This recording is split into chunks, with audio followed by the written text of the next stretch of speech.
আসসালামু আলাইকুম প্রিয় শিক্ষার্থীরা। তো আজকে আমি তোমাদের সামনে চলে এসেছি ফিজিক্স সেকেন্ড পেপারের ৭ম অধ্যায় নিয়ে, যেটার নাম হলো ভৌত আলোক বিজ্ঞান বা ফিজিক্যাল অপটিক্স। তো এই চ্যাপ্টারটা কিন্তু এইচএসসির জন্য খুবই গুরুত্বপূর্ণ আর যথেষ্ট সহজ। কিন্তু সমস্যাটা বাধে কোথায়? এই চ্যাপ্টারের বিভিন্ন সূত্রগুলো নিয়ে আর ভাষাগত জটিলতা নিয়ে। কারণ দেখা যায় যে অঙ্কগুলো দেওয়ার সময় টিচাররা একেক সময় একেক ভাষা প্রয়োগ করেন, যেটা বুঝতে সমস্যা হয় যে আমরা কি করব। তো সেই সমস্যার সমাধানগুলোও আমরা আজকে জানবো।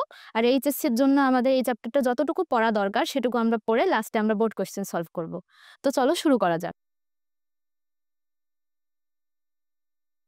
তো প্রথমেই আমরা চলে আসছি আলোর বিভিন্ন ধরনের তত্ত্ব নিয়ে। তোমরা জানো যে আলো কিন্তু একই সাথে কণিকা ধর্ম আর তরঙ্গ ধর্ম প্রদর্শন করে। তো আলো যেহেতু বিভিন্ন ধর্ম প্রদর্শন করে আর বিভিন্ন আলোকীয় ঘটনা দেখা যায়, সেই জন্য বিজ্ঞানীরা বিভিন্ন সময় আলোর জন্য বিভিন্ন ধরনের তত্ত্ব প্রদান করেছেন। এখন পরীক্ষার জন্য এটা ইম্পর্টেন্ট, মানে এমসিকিউ এর জন্য, সিকিউ এর জন্য না, যে কোন তত্ত্ব দিয়ে কোন আলোকীয় ঘটনা ব্যাখ্যা করা যায় বা যায় না। তো চলো আমরা সেটা একটু দেখে নিই। এখানে নিউটনের কণিকা তত্ত্ব দিয়ে আমরা আলোর প্রতিফলন, প্রতিসরণ আর আলোক তড়িৎক্রিয়া ব্যাখ্যা করতে পারি। কিন্তু আলোর যে বাকি ঘটনাগুলো আছে, ব্যতিচার, অপবর্তন, সমবর্তন, এগুলো আমরা কিন্তু নিউটনের কণিকা তত্ত্ব দিয়ে ব্যাখ্যা করতে পারি না। এরপর আসছে হাইগেনের তরঙ্গ তত্ত্ব। এটা দিয়ে আমরা প্রতিফলন, প্রতিসরণ ব্যাখ্যা করতে পারছি, সাথে কিন্তু আবার ব্যতিচার, অপবর্তনও ব্যাখ্যা করতে পারছি। কিন্তু খেয়াল করে দেখো, উপরের দুইটা তত্ত্ব দিয়ে কিন্তু আমরা এখন পর্যন্ত সমবর্তন ব্যাখ্যা করতে পারি নাই। তো এই জিনিসটা পরীক্ষার জন্য সবচেয়ে ইম্পর্টেন্ট, যে সমবর্তন আমরা কোন তত্ত্ব দিয়ে ব্যাখ্যা করতে পারি। শুধুমাত্র ম্যাক্সওয়েলের তড়িৎচুম্বকীয় তত্ত্ব দিয়ে কিন্তু সমবর্তন ব্যাখ্যা করা যায়। আর তারপর বলেছে আইনস্টাইনের কোয়ান্টাম তত্ত্বের কথা, যেখানে একটা কথা না বললেই না, সেটা হচ্ছে কোয়ান্টাম তত্ত্বের প্রবক্তা হচ্ছেন ম্যাক্স প্লাঙ্ক, কিন্তু কোয়ান্টাম তত্ত্বকে সম্প্রসারিত করেছেন আইনস্টাইন। এজন্য হয়তো বা ইজাক স্যারের বই এটাকে আইনস্টাইনের কোয়ান্টাম তত্ত্ব হিসেবে উল্লেখ করেছে। তো দেখো, আইনস্টাইনের কোয়ান্টাম তত্ত্বের সাহায্যে আমরা কৃষ্ণ বস্তুর বিকিরণ আর আলোক তড়িৎক্রিয়া ব্যাখ্যা করতে পারি। তো এমসিকিউর জন্য এই জিনিসগুলো জানা দরকার, যে কোন তত্ত্ব দিয়ে আমরা কোন আলোকীয় ঘটনাগুলো ব্যাখ্যা করতে পারি। তো আমরা পরের স্লাইডে চলে যাচ্ছি। তো দেখো, এইমাত্রই কিন্তু আমরা বললাম যে আলো একই সাথে কণা ধর্ম আর তরঙ্গ ধর্ম প্রদর্শন করে। আলো কিন্তু একটা তড়িৎচুম্বকীয় তরঙ্গ। এখানে আমরা সেই সম্পর্কে একটু জেনে নিব। তো দেখো, এখানে আমি একটা চিত্র দেখাচ্ছি। এখানে একটা স্থানাঙ্কর মতো দেখা যাচ্ছে, 3 দিকে 3টা লম্ব। এখানে আসলে ই দ্বারা আমি বুঝিয়েছি তড়িৎ ক্ষেত্রকে, আর বি দ্বারা বুঝিয়েছি চুম্বক ক্ষেত্রকে। সি দ্বারা যদিও আলোর বেগ বোঝানো হয়, কিন্তু আমি এখানে সি দ্বারা আসলে আলোর গতিপথটা বুঝিয়েছি এই চিত্রটাতে। তো আলো আসলে কিভাবে যায়? আলো তড়িৎ ক্ষেত্র আর চৌম্বক ক্ষেত্রের সাথে লম্বভাবে অতিক্রম করে, মানে একই সাথে তড়িৎ ক্ষেত্রের সাথেও কিন্তু লম্ব থাকবে, চৌম্বক ক্ষেত্রের সাথেও লম্ব থাকবে। দেখাই, এটাও যেমন 90 ডিগ্রি, এটাও তেমন 90 ডিগ্রি, মানে তিনটাই 90 ডিগ্রি। সোজা কথা, তিনটাই পরস্পরের উপর লম্ব থাকবে।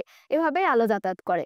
তো এখানে খুবই গুরুত্বপূর্ণ দুইটা সূত্র আছে, বিশেষ করে এমসিকিউ এর জন্য, যেটা আমাদের জানা দরকার। সেটা হচ্ছে, এখানে আমি আলোর বেগকে সি দ্বারাই প্রকাশ করেছি, c equal to e by b. যেখানে আমি আগেই বলে দিয়েছি ই হলো তড়িৎ ক্ষেত্র আর বি হলো চুম্বক ক্ষেত্র।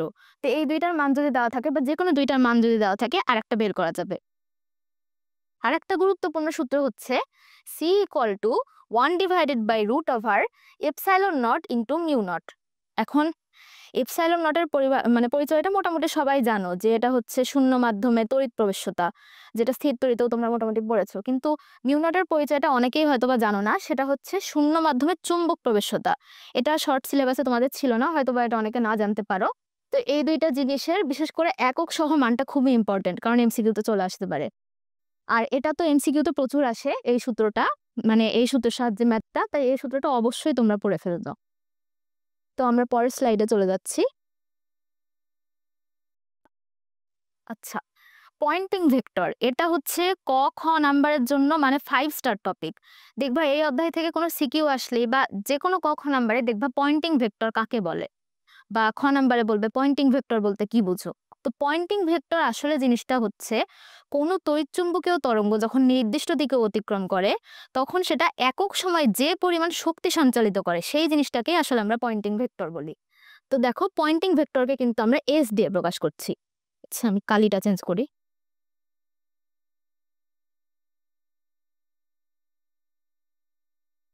পয়েন্টিং ভেক্টরকে আমরা এস দিয়ে প্রকাশ করছি, আর এটা কিন্তু ভেক্টর রাশি, যেটা তোমরা দেখতেই পাচ্ছ।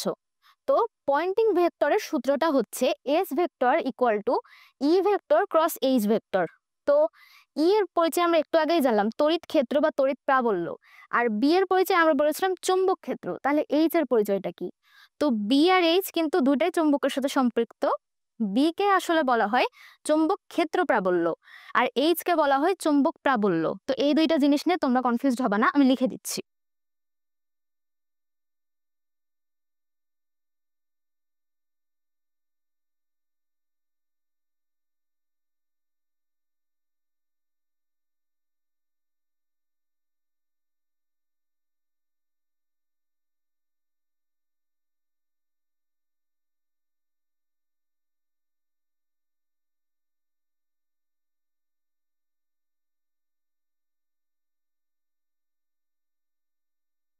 তো দেখো, এখানে কিন্তু পয়েন্টিং ভেক্টর আর একটা সূত্র দেখতে পাচ্ছি, সেটা হচ্ছে 1/μ0 × E × B। এটা কি করে আসলো দেখো, এইচ থেকেই কিন্তু আমরা এখানে বি প্রমাণ করেছি, কারণ এইচ আর বি এর মধ্যে একটা সম্পর্ক আছে। সেটা হচ্ছে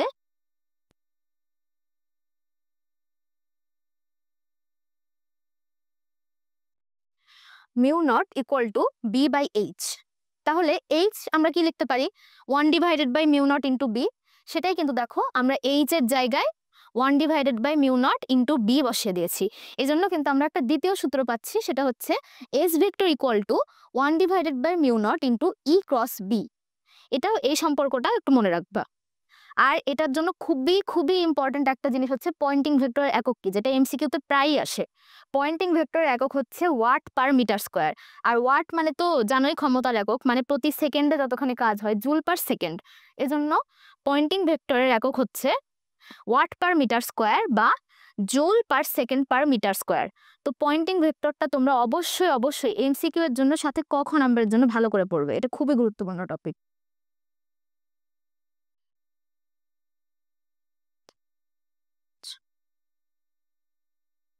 আচ্ছা, আমাদের নেক্সট টপিক হচ্ছে তরঙ্গমুখ। তরঙ্গমুখ, এখন তরঙ্গমুখ আসলে জিনিসটা কি? আমরা তো তরঙ্গ সম্পর্কে পড়েছি, তরঙ্গমুখ জিনিসটা আসলে কি? সোজা কথায় বললে যে জায়গা থেকে তরঙ্গ সৃষ্টি হবে সেটাই হচ্ছে তরঙ্গমুখ। এখন ধরো আমার এখানে একটা আলোক উৎস আছে, ছোট করে দিই। ধরো আমার এখানে একটা আলোক উৎস আছে, তো এখান থেকেই আমার তরঙ্গ সৃষ্টি হচ্ছে, এটাকেই আমরা একটা তরঙ্গমুখ বলতে পারি।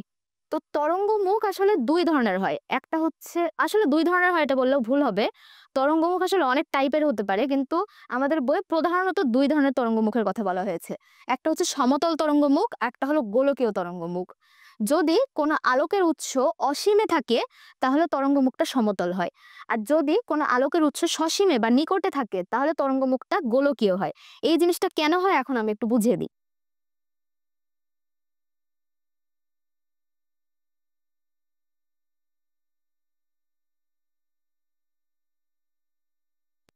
তো দেখো, আমি এখনই দেখালাম এখানে একটা ধরো আলোক উৎস আছে। ধরো সূর্য দেখানোটা উচিত হচ্ছে কিনা, আচ্ছা সূর্য তো অসীমেই থাকে, দেখাই। তো ধরো সূর্য থেকে যখন আমাদের কাছে আলো আসছে, সূর্য থেকে পৃথিবী অনেক দূরে না, দেখো আলো আসছে এভাবে এভাবে আসতে আসতে জিনিসটা যখন দূরে যেতে থাকে তখন এক সময় জিনিসটা এমন সমতল হয়ে যায়। এজন্যই যখন অসীম থেকে কোথাও আলো আসে তখন তরঙ্গ মুখটা আমরা সমতল দেখতে পাই। এজন্যই বলা হয়েছে যে সমতল তরঙ্গ মুখের উৎস হচ্ছে অসীম। এখন ধরো আমরা অন্য কিছু জিনিস নিয়ে চিন্তা করি, যেমন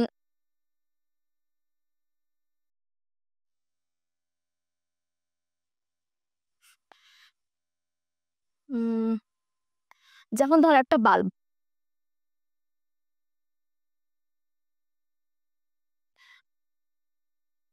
তো বাল্বটা তো আমাদের নিকটেই আছে, তাই না? তো বাল্ব থেকে যখন আমাদের একদম কাছে আলো আসছে সেটা কি অনেক দূরে যেতে হচ্ছে? যেতে হচ্ছে না তো। তো এখান থেকে যখন তরঙ্গ আসবে তখন দেখো, ধরো এখানে তুমি আছো, এত দূর আসলেও জিনিসটা কিন্তু বাঁকাই আছে, জিনিসটা কিন্তু একটা গোলকের মতো। তো এই জিনিসটাই বোঝানোর জন্য আসলে তরঙ্গমুখ যখন অসীম থেকে কোনো তরঙ্গ আসে সেই জিনিসটা সমতল হয়ে যায়, আর যখন কাছে বা সসীমে আছে তখন তরঙ্গমুখটা গোলকীয়ই থাকে। তো একটা ইম্পর্টেন্ট এমসিকিউ হচ্ছে সূর্য থেকে আগত আলোর তরঙ্গমুখ কেমন। যেহেতু সূর্য বুঝতেই পারছো অসীমে থাকে, তাই সূর্য থেকে আগত আলোর তরঙ্গমুখ অবশ্যই অবশ্যই সমতল হবে। তো আশা করি এটা নিয়ে তোমাদের আর সমস্যা নাই।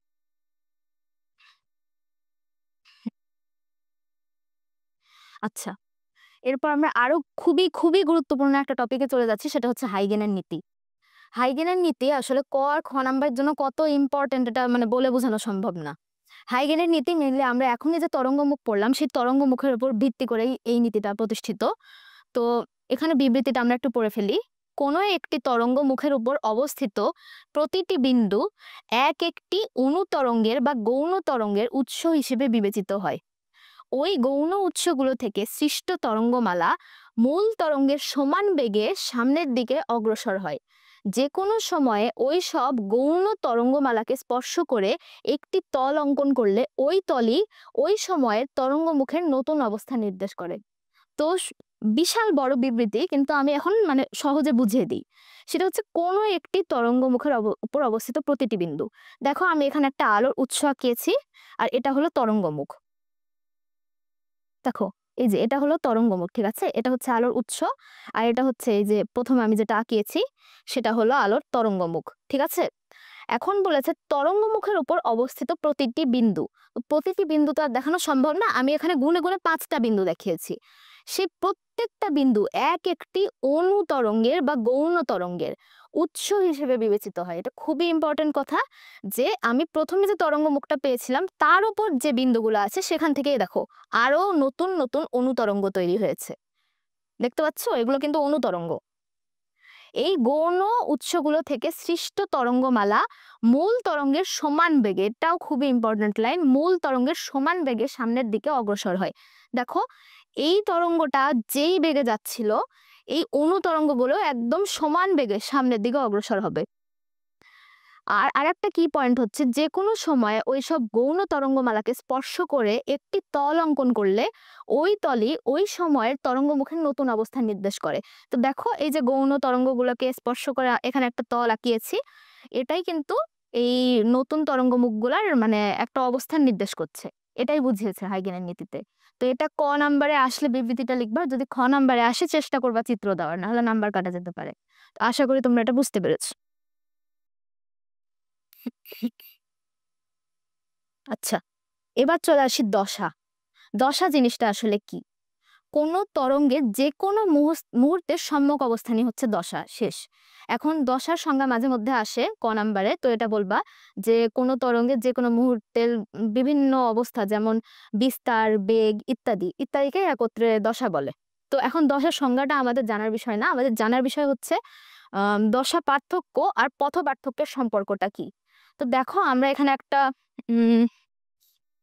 ছবি আঁকিয়েছি, একটু ছোট করে নিই। দেখো, তো এই ছবিতে দেখতে পাচ্ছ একটা তরঙ্গ অগ্রসর হচ্ছে, ঠিক আছে। তো তরঙ্গটা এই দেখো এখানে একটা পূর্ণ তরঙ্গ দেখিয়েছি। পূর্ণ তরঙ্গের ক্ষেত্রে তরঙ্গ দৈর্ঘ্য হচ্ছে ল্যামডা, আর এখানে দশা হচ্ছে মানে এখানে যে কোণটা অতিক্রম করেছে সেটা হচ্ছে 2π। তো এখানে আমাদের দশা পার্থক্যর সূত্রটা আসলে কি? দশা পার্থক্যকে যদি ডেল দিয়ে প্রকাশ করা হয় তাহলে দশা পার্থক্য সূত্র হচ্ছে 2π/λ ইন্টু পথ পার্থক্য। এখানে পথ পার্থক্যকে অনেকে অনেক কিছু দিয়ে প্রকাশ করে, আমি ধরো ডেল এক্স দিয়ে প্রকাশ করি। তাহলে delta equal to 2π/λ into del x. এখন এটা কেন গুরুত্বপূর্ণ? একে তো আমরা একটু পরে ব্যতিচার সম্পর্কে পড়বো। ব্যতিচার সিকিউ এর জন্য যেমন দশা পার্থক্য আর পথ পার্থক্যের সম্পর্কটা জানা জরুরি, তেমন এমসিকিউ এর জন্য খুবই জরুরি এটা জানা। কারণ এমসিকিউতে প্রায়ই আসে যে অমুক দশা পার্থক্যের জন্য অমুক পথ পার্থক্য কত হবে। তো এই সূত্রটা মুখস্থ না রেখেও এমসিকিউতে আর একটা যেটা করা যায়, সেটা আমি অবশ্যই আমার একাডেমিকে শিখেছিলাম, সেটা আমি একটু দেখিয়ে দিই। 2π ইকুইভ্যালেন্ট টি ইকুইভ্যালেন্ট ল্যামডা।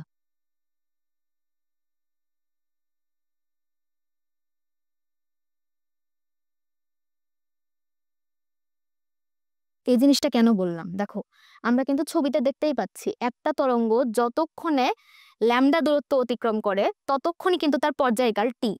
আর সেটাই কিন্তু ততক্ষণে সে যে কোণটা সৃষ্টি করে সেটা হচ্ছে 2π।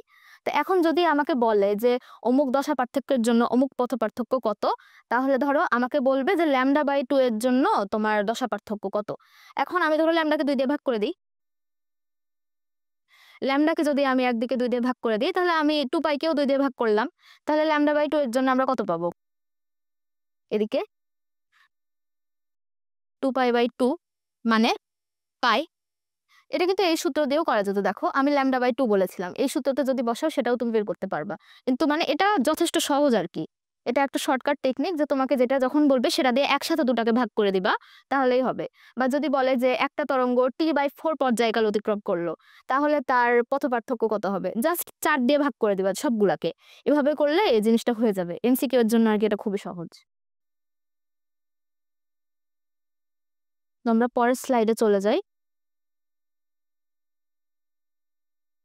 তো এই অধ্যায়ের জন্য সবচেয়ে সবচেয়ে গুরুত্বপূর্ণ টপিক হলো ব্যতিচার, মানে এটা হচ্ছে ইনফিনিটি স্টার টপিক। এখান থেকে সিকিউ, মানে এই অধ্যায় থেকে যদি একটা সিকিউ আসে ম্যাক্সিমাম টাইমে দেখা যায় হয় ব্যতিচার থেকে আসছে না অপবর্তন থেকে, বিশেষ করে ব্যতিচার থেকে। তো ব্যতিচার জিনিসটা আসলে কি এখন আমরা একটু বোঝার চেষ্টা করি। ব্যতিচার হলো তরঙ্গের উপরিপাতনের ফল। এখন তরঙ্গের উপরিপাতন জিনিসটা কি দেখো। আচ্ছা ঠিক আছে, দুইটা তরঙ্গ কিভাবে একটার সাথে আরেকটা মিলিত হতে পারে। আমি ধরলাম এটা একটা তরঙ্গ প্লাস একই দিকে আর একটা তরঙ্গ যাচ্ছে, এই দুইটা যেহেতু একই ভাবে যাচ্ছে এই দুইটা মিলিত হয়ে বিস্তার আরো বড় হয়ে যাবে। এটা এক ধরনের উপরিপাতন হতে পারে।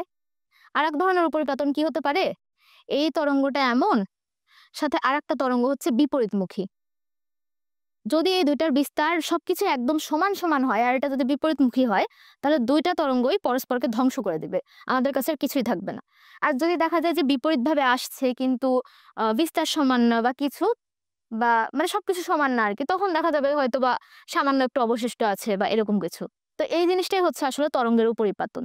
তো ব্যতিচার হলো আসলে তরঙ্গের উপরিপাতনেরই একটা ফল। তো ব্যতিচারের কয়েকটা নির্দিষ্ট শর্ত রয়েছে। শর্ত মানে ব্যতিচারের জন্য যেটা সবার আগে প্রয়োজন সেটা হচ্ছে সুসংগত উৎস। এখন সুসংগত উৎসটা আসলে কি? সুসংগত উৎস বললে আমরা প্রথমে এই 3টা পয়েন্ট সম্পর্কে জানবো আর কি। আর এটা কিন্তু কখন নাম্বারেও আসে যে সুসংগত উৎস বলতে কি বুঝো, তখন কিন্তু তোমাদের এই কথাগুলো লিখতে হবে। সেটা হচ্ছে সমদশা সম্পন্ন বা নির্দিষ্ট দশা পার্থক্য বিশিষ্ট উৎস। অর্থাৎ দুইটা উৎস যদি সুসংগত হয় তাহলে সেখান থেকে নির্গত তরঙ্গের দশা হয় সেম হবে, না হলে নির্দিষ্ট একটা দশা পার্থক্য বজায় রাখতে হবে, না হলে কিন্তু আমরা ওটাকে কোনোভাবেই সুসংগত উৎস বলতে পারবো না। দ্বিতীয়ত তরঙ্গ দুইটার বিস্তার সমান হতে হবে। আর তৃতীয়ত তরঙ্গ দুইটার কম্পাঙ্ক সমান হতে হবে। এই 3টা শর্ত যদি মেনে চলে তাহলে আমরা বলতে পারবো যে উৎস দুইটা থেকে নির্গত আলো বা তরঙ্গ সুসংগত। আর ব্যতিচার সুসংগত উৎস ছাড়া কোনোভাবেই সম্ভব না। এই সুসংগত উৎস তৈরি করার জন্যই বিজ্ঞানী ইয়ং একটা পরীক্ষা করেছিলেন যেটা ডিচির পরীক্ষা নামে পরিচিত। তো চলো এখন আমরা ইয়ং এর ডিচির পরীক্ষা সম্পর্কে একটু জেনে নিই। আচ্ছা, দ্বিতীয় পরীক্ষার আগে আমরা আরেকটু গঠনমূলক আর ধ্বংসাত্মক ব্যতিচার সম্পর্কে একটু জেনে নিই। ব্যতিচার আসলে 2 ধরনের হয়, একটা হচ্ছে গঠনমূলক, একটা হচ্ছে ধ্বংসাত্মক। তো একটু আগে কিন্তু আমরা পড়লাম তরঙ্গের উপরিপাতন সম্পর্কে, আর আমি কিন্তু দেখিয়েছি যে যখন আহ দুইটা তরঙ্গ যখন এভাবে মিলিত হয় একইভাবে তখন কিন্তু তাদের বিস্তারটা বড় হয়ে যায়। তো এই ক্ষেত্রে আমরা গঠনমূলক ব্যতিচার দেখতে পাবো, আর সেটার দশা পার্থক্য হচ্ছে 2π। আর সেম আমি একটু আগেই দেখালাম যে যখন দুইটা তরঙ্গ বিপরীতভাবে মিলিত হবে, যদি দুইটার বিস্তার সবকিছু দশা যদি এক হয় তাহলে দুইটা তরঙ্গই পরস্পরকে ধ্বংস করে দিবে, তখন আমরা আসলে অন্ধকার দেখতে পাবো। এখানে যেমন উজ্জ্বল আলো দেখতে পাবো, এখানে তেমন অন্ধকার দেখতে পাবো। এটাকেই আমরা ধ্বংসাত্মক ব্যতিচার বলছি। তো ধ্বংসাত্মক ব্যতিচার দশা পার্থক্য হচ্ছে π/2। তো আমরা এখন ইয়ং এর ডিচির পরীক্ষায় চলে যাচ্ছি। দেখো, বিজ্ঞানী ইয়ং আমি যে একটু আগেই বললাম সুসংগত উৎস তৈরি করে ব্যতিচার সৃষ্টি করেছিলেন। এখন আমি যেটা বললাম সুসংগত উৎসের জন্য কিন্তু আমাদের দশা পার্থক্য সমান হতে হবে বা নির্দিষ্ট থাকতে হবে, সাথে কিন্তু বিস্তার আর কম্পাঙ্কও সমান হতে হবে, যেটা কিন্তু মানে দুইটা আলাদা আলাদা সোর্স থেকে তৈরি করা মানে প্রায় অসম্ভব বলতে গেলে। তো সেটার জন্য তিনি কি করেছিলেন? দেখো, এখানে একটা মানে একটা আলোর উৎস দেখতে পাচ্ছি। এটাকে আমি এস দিয়ে প্রকাশ করেছি। এই আলোর উৎসকে ২ ভাগে ভাগ করার জন্য আমরা এখানে ২টা চির তৈরি করেছি। দেখো, ২টা চিরের মধ্যে দিয়ে যখন আলো যাচ্ছে, আমরা কিন্তু একটু আগেই পড়েছি নতুন তরঙ্গমুখ সৃষ্টি হবে। এখানে নতুন ২টা তরঙ্গমুখ সৃষ্টি হয়েছে। মানে এখানে ২টা নতুন আলোক উৎস সৃষ্টি হয়েছে। আর যেহেতু তারা এক জায়গা থেকেই সৃষ্টি হয়েছে, সেহেতু তারা একদম সেম, মানে তাদের সবকিছুই সেম। বিস্তার, কম্পাঙ্ক, দশা প্রত্যেকটা জিনিসই সেম থাকবে। তার মানে কি আমরা বলতে পারি না যে S1 আর S2 হলো ২টা সুসংগত উৎস? দেখো, সুসংগত উৎস এখান থেকে যখন তরঙ্গ মিলিত হয়, তখন আমরা যখন এই আলোটাকে একটা পর্দায় ফেলবো, তখন কি দেখা যায়? পর্দায় ফেললে দেখা যায় উজ্জ্বল অন্ধকার, উজ্জ্বল অন্ধকার এরকম সৃষ্টি হয়েছে, যেটাকে আমরা বলি ডোরা। এখন আমাদের কেন্দ্রীয় উৎসটা যেখানে ছিল, সেখান থেকে সোজা একদম আলোটা যে ডোরাটা সৃষ্টি হবে সেটাকে বলা হয় কেন্দ্রীয় উজ্জ্বল ডোরা। কেন্দ্রীয় উজ্জ্বল ডোরার পর দেখবা একটা অন্ধকার ডোরা, তারপর আবার একটা উজ্জ্বল ডোরা, তারপর আবার একটা অন্ধকার ডোরা, তারপর আবার একটা উজ্জ্বল ডোরা। এইভাবেই ব্যতিচার সৃষ্টি হয়। এই আলোকীয় ঘটনাটাকেই আমরা কিন্তু ব্যতিচার বলি। তো এখানে আমাদের জানার দরকার হচ্ছে ২টা চিরের মধ্যবর্তী দূরত্বকে আমরা এখানে স্মল ডি ধরেছি। আর চির হতে এই পর্দার মধ্যবর্তী দূরত্বকে আমরা ধরেছি ক্যাপিটাল ডি। আর আরেকটা বিষয় যেটা জানা দরকার, সেখানে হচ্ছে এই যে ডোরাগুলা তৈরি হয়েছে, প্রত্যেকটার কিন্তু প্রস্থ এখানে একদম সমান। এটা যতটুকু, এটাও ততটুকু, এটাও ততটুকু, মানে প্রত্যেকটা কিন্তু সমান হবে ব্যতিচারের ক্ষেত্রে। তাই এখান থেকে আমরা কিছু সূত্র বের করতে পারি যে ডোরা প্রস্থ, ডোরা ব্যবধান, এগুলোর কিছু সূত্র আছে যেগুলো পরীক্ষার জন্য খুবই ইম্পর্টেন্ট। তো চলো আমরা এখন সূত্রগুলো পড়ে ফেলবো। আচ্ছা, তো দেখো, আমি এখানে একটা ব্যতিচারের ডোরা আঁকিয়েছি। এখানে যেই সমস্যাটা মেইনলি পরীক্ষায় বাধে, সেটা হচ্ছে ডোরা প্রস্থ আর ডোরা ব্যবধান নিয়ে। মানে এটা খুবই বিতর্কিত একটা বিষয়। তো বইগুলাতে কি করেছে আর আমাদের কি করা উচিত বা কি করলে পরীক্ষায়, মানে আমাকে যেটা শিখিয়েছিল আমার শিক্ষকরা, যেটা আমি করতাম পরীক্ষায়, সেটাই আমি একটু বলবো। তো দেখো, আমি এখানে একটা ব্যতিচারের ডোরা আঁকিয়েছি। এখানে উজ্জ্বল ডোরা, অন্ধকার ডোরা দেখা যাচ্ছে। তো বইগুলা অনুযায়ী ডোরা ব্যবধান বলতে কি বুঝিয়েছে? একটা উজ্জ্বল আর একটা অন্ধকারকে মিলিয়ে যেটা পাওয়া যাচ্ছে সেটাকে তারা বলছে ডোরা ব্যবধান। আর একটা উজ্জ্বল বা একটা অন্ধকার, যে কোনো একটাকে বলছে ডোরা প্রস্থ। কিন্তু এটা নিয়ে প্রায় বিতর্ক বাধে। এমনকি অ্যাডমিশন কোশ্চেনেও দেখেছি যে প্রস্থটাকে তারা অর্ধেক ধরে নেয়, ব্যবধানই ধরেছে। তো এখন যদি আমার পরীক্ষায় প্রশ্ন চলে আসে ডোরা ব্যবধান বা ডোরা প্রস্থ, তাহলে আমরা কি করব? এখানে দেখো, আমরা সূত্র দেখতে পাচ্ছি। ডোরা ব্যবধানকে এখানে এক্সএন দিয়ে প্রকাশ করেছে, এটা অন্য কিছু দিয়ে করলেও হবে। আমরা একটু আগেই দেখলাম যে ডি হচ্ছে চির হতে পর্দার দূরত্ব, মানে ক্যাপিটাল ডি। স্মল ডি হচ্ছে ২টা চিরের মধ্যবর্তী দূরত্ব। আর ল্যামডা হচ্ছে আলোর তরঙ্গ দৈর্ঘ্য। তাহলে ডোরা ব্যবধান হচ্ছে capital D into lambda divided by small d. এখন যেটা বললাম যে ডোরা প্রস্থকে কোথাও কোথাও এভাবে প্রকাশ করেছে, মানে কিছু কিছু বইয়ে ২ দিয়ে ভাগ করেছে। এখন ডোরা প্রস্থ কথাটা নিয়ে যেহেতু বিতর্ক আছে, সেহেতু সিকিউতে আসলে আমরা কি করব? যদি বলে ডোরা প্রস্থ কত, আমরা এই চিত্রটা আঁকিয়ে ফেলবো। তারপর বলবো উজ্জ্বল ডোরার প্রস্থ এত, অন্ধকার ডোরার প্রস্থ এত। এটা বললে কিন্তু তোমার কোনো ভুল হচ্ছে না, দেখো। কারণ এটা কিন্তু একটা উজ্জ্বল ডোরারই প্রস্থ, বা এটুকু কিন্তু একটা অন্ধকার ডোরারই প্রস্থ, তাই না? তাহলে দেখো, তোমার কিন্তু ভাষাগত আর ভুলটা থাকছে না। ও তুমি যদি ডোরা ব্যবধানটাও বের করে দাও, সাথে উজ্জ্বল ডোরার প্রস্থ, অন্ধকার ডোরার প্রস্থ এভাবে বের করো, তাহলে আশা করি কোনো টিচার তোমার নাম্বার কাটতে পারবে না। তো ডোরা প্রস্থের সূত্রটা যেটা বইগুলোতে করেছে, ২ দিয়ে ভাগ করা হয়েছে, বিটা। এখন ইসাক স্যারের বইটাতে কি সমস্যা করেছে দেখো। ইসাক স্যারের বইয়ে এই যে ডোরা ব্যবধানের সূত্রটাকেই 2D দিয়ে ভাগ করা। 2D দিয়ে ভাগ করা মানে এমন না যে আমরা হচ্ছে সূত্রে একটা এক্সট্রা 2 চলে এসছে, মানে এটাকে যে আবার 2 দিয়ে ভাগ করেছে, এটা না। আসলে আমরা একটু আগেই ওই যে ছবিটাতে দেখাই, এই যে একটু আগেই যেটাকে আমরা ডি ধরলাম, স্মল ডি, এই জিনিসটাকে ইজাক স্যার ধরেছে 2D। আর 2D দিয়ে ভাগ করার জন্যই এখানে দেখো সূত্রটাতে সবকিছু 2 দিয়ে বেশি ভাগ হয়ে গেছে। ডোরা ডোরা প্রস্থ একদিকে 2 দিয়ে বেশি ভাগ হয়েছে, ডোরা ব্যবধানে একদিকে, দেখো 2D কে আবার ভাগ করার জন্য 4D হয়ে গেছে। তো আমি রেকমেন্ড করব তোমরা ভুল করে ওটাকে 2D ধরবা না, তোমরা স্মল ডি ধরবা। তাহলে তোমাদের ভুল কম হবে, কারণ এই সূত্রটা মনে রাখতে গেলে প্রচুর ভুল হয়। পরীক্ষায় এটা মনে রাখার দরকার নেই, আমি যেটা লিখে দিয়েছি সেটাই মনে রাখবা, তাহলে আশা করি কোনো ভুল হবে না। আমরা পরের স্লাইডে চলে যাই। আচ্ছা দেখো, এবার হচ্ছে ব্যতিচারের কৌণিক ব্যবধান সম্পর্কে আমরা পড়ব। কৌণিক ব্যবধানটা আসলে কি, দেখো একটু আগে আমরা এই ডোরার চিত্রগুলো দেখলাম। তো এই জায়গা থেকে আমার একটা নির্দিষ্ট ডোরা যতখানি কোণ উৎপন্ন করছে, আমরা এই সেন্টারের লাইন থেকে এই জায়গা ধরো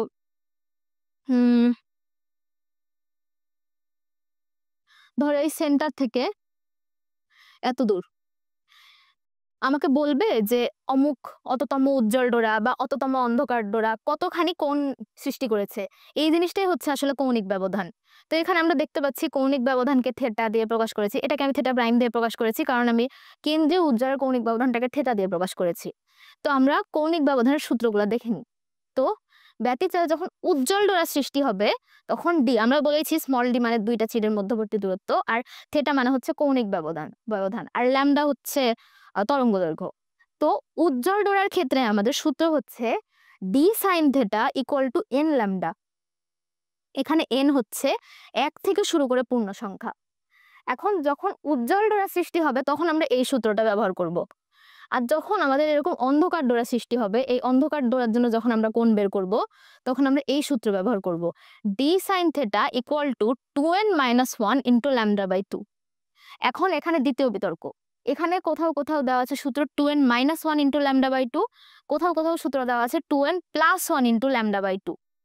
এখন এখানে কনফিউশন ক্রিয়েট না করি, আমরা এখানে যখন 2n - 1 ব্যবহার করব তখন n এর মান বসাতে হবে 1 থেকে শুরু করে, মানে n এর মান হবে পূর্ণ সংখ্যা 1 2 3। কিন্তু যখন 2n + 1 ইন্টু ল্যামডা বাই 2 সূত্রটা ইউজ করব তখন n এর মান 0 থেকে বসাতে হবে। এটা কিন্তু যথেষ্ট বিড়ম্বনা, কারণ তোমাকে বলবে দ্বিতীয় অন্ধকারের কৌণিক ব্যবধান বের করো। এখন দ্বিতীয় অন্ধকার বলেছে, তাহলে তো তোমার n = 2 ধরলে সুবিধা হতো, তাই না? দ্বিতীয় অন্ধকার বললে তো তোমার n = 2 ধরলেই সুবিধা হতো, কিন্তু তুমি যখন এই প্লাসের সূত্রটা ইউজ করবা তখন তোমাকে একটা কমিয়ে ধরতে হবে। n এখানে যেহেতু 0 থেকে শুরু, তোমাকে যখন বলবে দ্বিতীয় অন্ধকারের কৌণিক ব্যবধান বের করো তখন তোমাকে n এর মান 2 - 1 ধরতে হবে, যেটা পরীক্ষার হলে অনেকেই ভুলে যায়, তখন উত্তরটা পুরোপুরি ভুল চলে আসবে।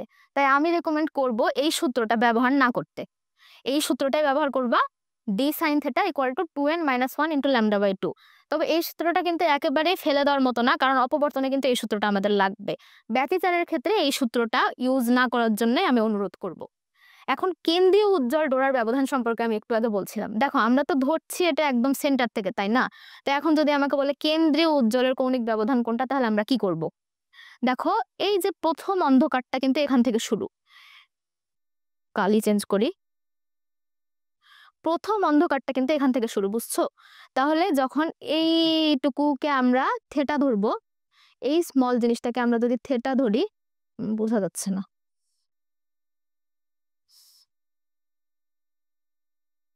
এই যে এই কোণটুকুকে যদি আমরা থেটা ধরি তাহলে কেন্দ্রীয় উজ্জ্বলের কৌণিক ব্যবধান হচ্ছে এই যে প্রথম অন্ধকারের কৌণিক ব্যবধান থেটা কে আমরা 2 দিয়ে গুণ করলে দেখো আমরা কিন্তু কেন্দ্রীয় উজ্জ্বলের কৌণিক ব্যবধান পেয়ে যাচ্ছি। তো কেন্দ্রীয় উজ্জ্বল ডোরার ক্ষেত্রে কৌণিক ব্যবধান হচ্ছে প্রথম অন্ধকারের কৌণিক ব্যবধান ইন্টু 2। এখন আমরা অন্ধকারের সূত্র একটু আগেই জানলাম, d sin θ equal to 2n - 1 into lambda by 2। এখন প্রথম অন্ধকার, আমি যেহেতু মাইনাসের সূত্র ইউজ করেছি তাই আমি এখানে n এর মান 1 বসিয়েছি, যেখানে n ইকুয়াল টু 1। n এর মান 1 বসালে দেখো 2 1 2 মাইনাস 1, এখানে কিছুই থাকে না, 1 থাকে। d sin θ equal to lambda by 2, অতএব theta equal to sine inverse lambda by 2d। এটা মানে আমি জাস্ট দেখিয়েছি তাই, তোমরা খালি এটুকু মনে রাখলেই হবে, শেষ। এটুকু মনে রাখবে, n এর মান 1 বসাই দিবা, আর লাস্টে অবশ্যই 2 থেটার মান বের করবা। থেটার মান বের করলে কিন্তু আমরা কেন্দ্রীয় উজ্জ্বলের কৌণিক ব্যবধানের অর্ধেক পাবো। এটা কোনোভাবেই ভুল করা যাবে না, এটা খুবই ইম্পর্টেন্ট পরীক্ষার জন্য। আচ্ছা, তো ব্যতিচারের সূত্রগুলো আমরা শেষ করলাম, এখন আমরা চলে আসি অপবর্তনে। অপবর্তনও ব্যতিচারের মতোই বলতে পারি আমরা প্রায় সমান, খুবই গুরুত্বপূর্ণ টপিক। অপবর্তন হচ্ছে ডিফ্র্যাকশন। অপবর্তন দুই ধরনের, দুইজন বিজ্ঞানীর নামে, একটা হচ্ছে ফ্রেনেল শ্রেণীর অপবর্তন আর একটা হচ্ছে ফ্রনহফার শ্রেণীর অপবর্তন।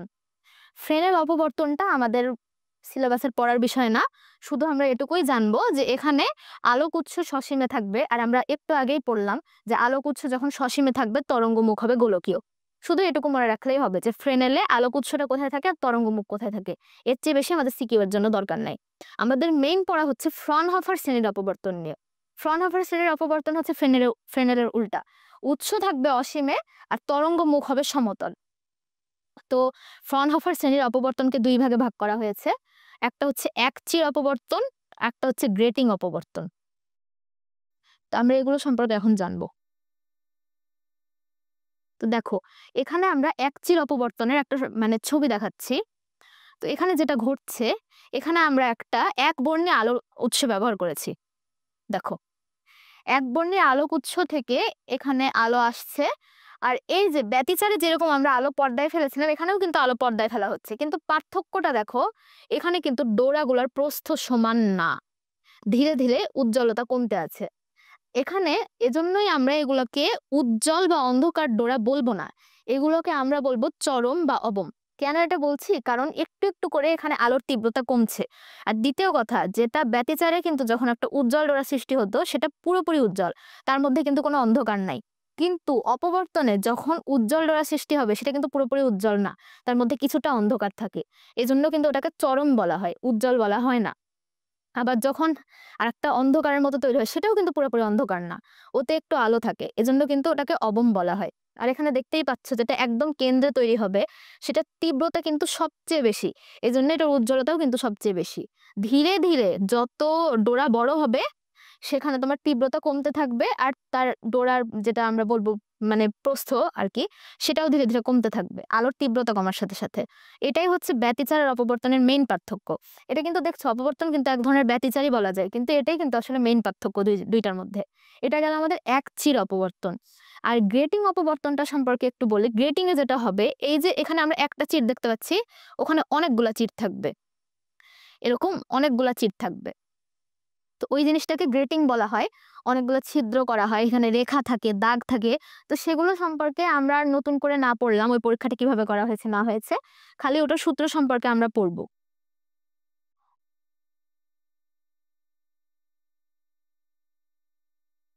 তো দেখো, একচির আর গ্রেটিং অপবর্তনের সূত্রগুলো আমরা এখানে লিখে ফেলেছি। একচির অপবর্তনে যদি আমরা একটু আগে যেটা দেখলাম, একটা চির ছিল, দেখাই। এই চিরের বেধটা, ও সরি,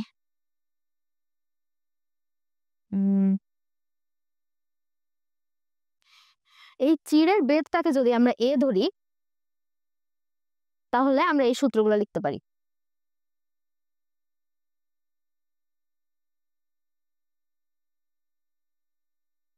চিরের বেধকে এ ধরলে আমাদের কৌণিক ব্যবধানের সূত্র একটু আগে আমরা ব্যতিচারের পড়লাম। দেখো, আমরা কিন্তু ব্যতিচারে আমরা চিরের ব্যবধানটাকে ডিও ধরতে পারি, এটা আমাদের নিজস্ব ইচ্ছা, এ বা ডি যেটা খুশি ধরা যায়। ব্যতিচারে আমরা পড়েছিলাম কি মানে ব্যতিচারে তো উজ্জ্বল ছিল, এখানে আছে চরম। আমরা পড়েছিলাম ওখানে D sign theta equal to n lambda, কিন্তু এখানে দেখো সূত্রটা কিন্তু পুরোপুরি উল্টে গেছে। আমরা অন্ধকারে যে সূত্রটা পড়েছিলাম 2n + 1 × λ/2, ওটাই কিন্তু এখানে উজ্জ্বলের সূত্র। দেখো, a sine theta equal to 2n + 1 × λ/2। একটু আগে কিন্তু আমি বললাম যে প্লাসের সূত্র পুরোপুরি ফেলা দেওয়া যাবে না, কারণ অপবর্তনের সূত্রটা কিন্তু মাইনাস নাই। এটা মনে রাখতেই হবে যে এখানে প্লাস ব্যবহার করতে হবে। আর প্লাস ব্যবহার করা সত্ত্বেও এখানে কিন্তু n 0 থেকে শুরু হবে না, n শুরু হবে 1 2 3 এভাবে। এটাই হচ্ছে মেইনলি পার্থক্য, যে সূত্রটা দিয়ে সবাই কনফিউজড হয়ে যায়। তো এটা মানে খুবই সাবধানে মনে রাখবা যে অপবর্তনের ক্ষেত্রে যখন আমরা চরমের কৌণিক ব্যবধান বের করব, a sin θ equal to 2n + 1 × λ/2 use করব। আর n অবশ্যই 1 2 3 এভাবে, 0 থেকে না। আমরা এমন কোন সূত্রই মনে রাখবো না যেটাতে 0 থেকে শুরু করতে হয়, কারণ পরীক্ষার হলে কিন্তু সেই জিনিসটা মাথায় থাকে না। তো একটু আগে আমরা পড়লাম যে অবম, আমরা যেগুলো ডোরাতে আলো কম সেগুলোকে অবম বলি। অবমের ক্ষেত্রে কৌণিক ব্যবধানের সূত্র দেখো সেম টু সেম ব্যতিচারের উজ্জ্বলের মতো। মানে আমরা প্রায় বলতেই পারি যে একচির অপবর্তনের সূত্রগুলো ব্যতিচারের সূত্রের মানে ঠিক উল্টা, খালি এটা বাদ দিয়ে। এটা একটু চেঞ্জ, এটা মনে রাখতে হবে। এখন এখানেও সেম কেন্দ্রীয় চরমের কৌণিক ব্যবধান তোমাকে 2 থিটা বলেছে, তাহলে থিটা কি? প্রথম অবমের কৌণিক ব্যবধান। সেখানেও কিন্তু আমরা দেখো থিটা বের করেছিলাম প্রথম অন্ধকারের কৌণিক ব্যবধান। সেটাকে প্রথম অন্ধকারের কৌণিক ব্যবধানকে আমরা যেভাবে 2 দিয়ে গুণ করেছিলাম, এখানেও প্রথম অবমের কৌণিক ব্যবধানকে 2 দিয়ে গুণ করলে আমরা কেন্দ্রীয় চরমের কৌণিক ব্যবধান পেয়ে যাব। এখন দেখো গ্রেটিং অপবর্তন। গ্রেটিং এ আমি একটু আগে যেটা বললাম এরকম থাকবে, অনেকগুলা চির থাকবে। চিরের বেদ, এগুলো কিছু চির থাকে, কিছু দাগ থাকে, তো ওটা এখন অত বোঝার দরকার নাই। আমার কথা হচ্ছে চিরের বেদকে আমরা এখানে এ দিয়ে প্রকাশ করেছি, দাগের বেদকে আমরা বি দিয়ে প্রকাশ করেছি। এখন যেটা আমাদের জানা দরকার, গ্রেটিং ধ্রুবক। গ্রেটিং ধ্রুবক small d equal to a plus b. সবচেয়ে ইম্পর্টেন্ট হলো এই দুইটা জিনিস গ্রেটিং অপবর্তনের জন্য। গ্রেটিং ধ্রুবক প্রায় দেখবা পরীক্ষাতে হয় এই এন এর মান দেওয়া থাকে, নাহলে গ্রেটিং ধ্রুবকের মান দেওয়া থাকে, চির দাগ ওভাবে বলা হয় না আর কি। তো গ্রেটিং ধ্রুবক d equal to a by a plus b. এখন একক দৈর্ঘ্যে রেখার সংখ্যা, একক দৈর্ঘ্যে যতটুকু রেখা আছে সেটাকে আমরা ক্যাপিটাল এন দিয়ে প্রকাশ করি। ক্যাপিটাল এন এর মান হচ্ছে 1 ডিভাইডেড বাই ডি, এটা মনে রাখতে হবে। 1 ডিভাইডেড বাই ডি, আর ডি মানেই তো এ প্লাস বি, তাই n equal to 1 divided by d. এটা প্রশ্নে কিন্তু ম্যাক্সিমাম টাইমে এন দেওয়া থাকে যে একক দৈর্ঘ্যে রেখার সংখ্যা কত, তখন আমরা এন কে মানে 1 বাই এন বের করে তখন আমরা ডি বের করি। এখন আমরা এই সূত্রগুলো দেখব। গ্রেটিং এর সূত্র একদম এক্স্যাক্টলি ব্যতিচারের মতো, কোনোই পার্থক্য নাই। D sine theta equal to n lambda, ওখানে উজ্জ্বল এখানে চরম। আর এখানে অবমের সূত্র হচ্ছে d sine theta equal to 2n minus 1 into lambda by 2। মানে 2n মাইনাস 1 আমি যেটা একটু আগেই বললাম যে মাইনাসের সূত্রটা ব্যবহার করবা, কারণ n এর মান 1 2 3 ওভাবে ধরে। দেখো ব্যতিচারের মতোই সূত্র, কোনোই পার্থক্য নাই। খালি পার্থক্যটা হচ্ছে এখানে তোমার ক্যাপিটাল এন এর মান দেওয়া থাকবে, আমরা খালি 1 দিয়ে জিনিসটাকে ভাগ করে স্মল ডিটা বের করে ফেলতে পারবো, বা এভাবেও বের করা যায়। D sine theta equal to n lambda. এখন ডি মানে তো 1 বাই এন, তাই না? মানে 1 বাই ডি মানে যদি এন হয় তাহলে ডি মানেও তো 1 বাই এন, তাহলে 1 by n sine theta equal to n lambda. এখান থেকে আরেকটা সূত্র বের হয়ে যায়, সেটা হচ্ছে sine theta equal to capital N into small n into lambda. তো এটা আলাদা করে মুখস্থ রাখা আমার মনে হয় আর কোনো দরকার নাই, কারণ এখান থেকে এটা এমনি বের করা যায়। তো আমি বলবো যে একচির গ্রেটিং আর ব্যতিচারের সূত্রগুলো ভালো করে পড়বার, কোনোভাবেই গুলাবা না, কারণ এটা পরীক্ষার জন্য খুবই খুবই ইম্পর্টেন্ট। আমরা পরের স্লাইডে চলে যাচ্ছি। তো দেখো ব্যতিচারের অপবর্তন সম্পর্কে কিন্তু আমরা পড়ে ফেললাম। এখন সমবর্তন হচ্ছে আরেকটা আলোকীয় ঘটনা। তো সমবর্তনের সম্পর্কে তেমন কোনো ম্যাথ বা কিছু বইয়ে দেওয়া নাই, বা যদি 2-1টা ম্যাথ লাগেও সেটা অ্যাডমিশনের জন্য লাগে। তো এইচএসসির জন্য সমবর্তন সম্পর্কে আমাদের খুব বেশি কিছু পড়ার দরকার নাই। তো যেই জিনিসগুলো আমাদের জ্ঞানমূলক বা এমসিকিউ এর জন্য লাগবে সেটা আমি এখানে লিখে দিয়েছি। দেখো, বিভিন্ন তলে কম্পমান তরঙ্গকে এক তলে কম্পমান করার প্রক্রিয়াই হচ্ছে সমবর্তন। এখন বিভিন্ন তলে কম্পমান আলোকে এক তলে কম্পমান করার প্রক্রিয়া জিনিসটা বলতে আসলে আমরা কি বুঝিয়েছি? এখানে দেখো আমি দ্বিতীয় কথাতেই বলেছি, অনুদৈর্ঘ্য তরঙ্গ যেমন শব্দ তরঙ্গ এই প্রক্রিয়া প্রদর্শন করে না। শব্দ তরঙ্গের ব্যাপারে যদি তোমরা জানো তাহলে বুঝতে পারবা শব্দ তরঙ্গটা কিন্তু এভাবে সংকোচন প্রসারণের মাধ্যমে যায়। শব্দ এখানে যেই দিকে অতিক্রম মানে যেই দিকে সঞ্চালিত হয় সেদিকেই কিন্তু যায়, মানে এটা কিন্তু শব্দ তরঙ্গের কিন্তু অনুদৈর্ঘ্য বলার কারণ হচ্ছে এটা যেদিকে সংকোচন প্রসারণ হবে সেই দিকেই অগ্রসর হবে। সংকোচন প্রসারণের দিক আর অগ্রসরের দিক একই। এখন যদি আমি এটাকে সমবর্তন করি, বিভিন্ন তলে কম্পমান তরঙ্গকে এক তলে করার প্রক্রিয়া, এখানে কি বিভিন্ন তল আদৌ আছে? নাই তো। তো আমরা যদি এক তলে আলো যাচ্ছে বা শব্দ যাচ্ছে সেটাকে যদি নাকচ করে দিই তাহলে তো আমাদের তরঙ্গটাই আর থাকলো না, তাই না? এই জন্য এখানে অনুদৈর্ঘ্য তরঙ্গ যেমন শব্দ তরঙ্গ এই প্রক্রিয়াটা প্রদর্শন করে না। কিন্তু আলো কি? আলো হচ্ছে একটা অনুপ্রস্থ তরঙ্গ, তাই না? তো এটাকে যদি এক তলকে ক্যান্সেল করা হয় তাহলে আরেক তল তো থাকছেই। তো বিভিন্ন তলে কম্পমান আলোকে কিন্তু আমরা একটা সমবর্তকের মধ্যে দিয়ে পাঠিয়ে এক তলে করতে পারছি। এই জিনিসটাকেই মেইনলি সমবর্তন বা পোলারাইজেশন বলে। তো আমাদের কয়েকটা সমবর্তক আর বিশ্লেষকের নাম জানতে হবে। এগুলো হচ্ছে টুরম্যালিন, নিকল প্রিজম, পোলারয়েড। বিশেষ করে টুরম্যালিন আর নিকল প্রিজম নাম দুইটা খুবই খুবই ইম্পর্টেন্ট এমসিকিউ এর জন্য। এই কথা এগুলো আসে যে নিচের কোনটি সমবর্তক। মানে আরেকটা জিনিস যেটা না পড়লেও হয়তো বইয়ে ইজাক স্যারের বইয়ে আছে, সেটা হচ্ছে দ্বৈত প্রতিসারক। সমবর্তন করার বিভিন্ন উপায় আছে, তার মধ্যে একটা হচ্ছে আলোর দ্বৈত প্রতিসরণের মাধ্যমে কিন্তু আলোর সমবর্তন করা যায়। তো দ্বৈত প্রতিসারকের মধ্যে দিয়ে যখন আলোকে পাঠানো হয় তখন কিন্তু আমরা ওই পাশে সমবর্তিত আলো পাবো। তো এরকম দুইটা দ্বৈত প্রতিসারকের নাম বলেছে। একটা হচ্ছে ক্যালসাইট, একটা হচ্ছে কোয়ার্টজ। এটা অ্যাডমিশনের জন্য বেশি ইম্পর্টেন্ট আর কি, তাও আমি বই ছিল তাই লিখে দিয়েছি।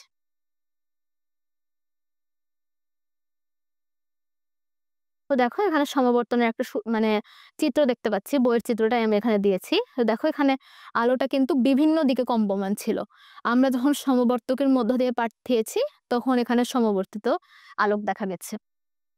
আবার এখানেও দেখো এগুলো, এখানে কিছু আলোকের তীক্ষ্ণতা বা কোণ সম্পর্কে বলেছে, তো এগুলো তোমাদের একাডেমিকে আপাতত দরকার নাই, তাই আমরা ওগুলোতে আর যাবো না। তো এর পরের স্লাইডে আমরা চলে যাই। এখানে আরো কিছু কথা লিখেছি, সেটা হচ্ছে বিজ্ঞানী ম্যালাস প্রতিফলনের দ্বারা সমতল সমবর্তিত আলো উৎপন্ন করেন। এখন ম্যালাসের সূত্র একটা আছে, কিন্তু সেটা ইসাক স্যারের বইয়েও ভাবে উল্লেখ নাই, বা তোমাদের একাডেমিকের জন্য অতটা খুব একটা গুরুত্বপূর্ণ না, তাই আমি ম্যালাসের সূত্রটা এখানে আর দিই নাই। শুধু বলেছি ম্যালাস প্রতিফলনের দ্বারা সমতল সমবর্তিত আলো উৎপন্ন করেন।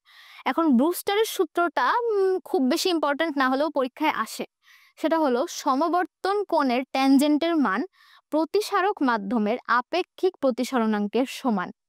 সমবর্তন কোণের ট্যানজেন্ট, এখানে আমরা সমবর্তন কোণকে যদি আইপি দ্বারা প্রকাশ করি আর প্রতিসরণাঙ্ককে যদি মিউ দ্বারা প্রকাশ করি, তাহলে সমবর্তন কোণের ট্যানজেন্টের মান মানে ট্যান আইপি হবে প্রতিসারক মাধ্যমের, এখন প্রতিসারক মাধ্যম যেটাই থাক, পানি থাক বা কাঁচ থাক, তো সেটার আপেক্ষিক প্রতিসরণাঙ্কের সমান হবে।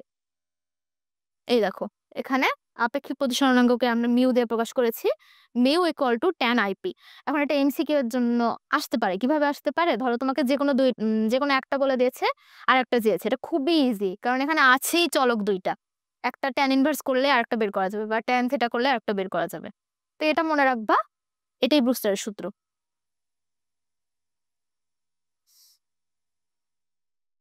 আচ্ছা, তো আমাদের আপাতত থিওরির আলোচনা শেষ।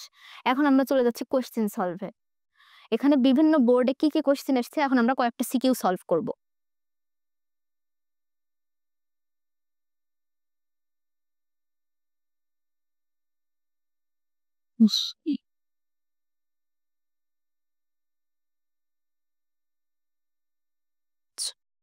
দেখো এখানে কি বলেছে, রাজশাহী বোর্ড 2019-এর কোয়েশ্চেন বলেছে, পরীক্ষাগারে ইয়ং এর দ্বিতীয় পরীক্ষা সম্পন্ন করতে গ্রুপ বি এর শিক্ষার্থীরা 5460 অ্যাংস্ট্রম তরঙ্গ দৈর্ঘ্যের সবুজ আলো দ্বারা একটি পর্দাকে আলোকিত করলো।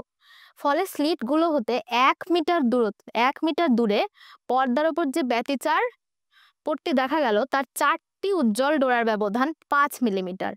পানির প্রতিসরণাঙ্ক 1.33।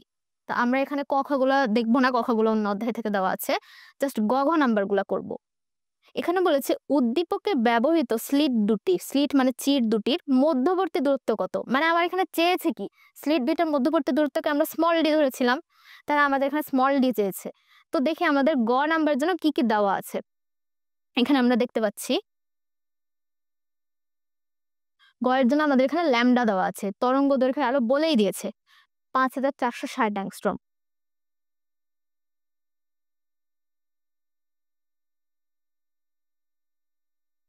আর 1 অ্যাংস্ট্রম মানে তো 10⁻⁻10 মিটার, এটা তোমাদের আশা করি সবাই জানো।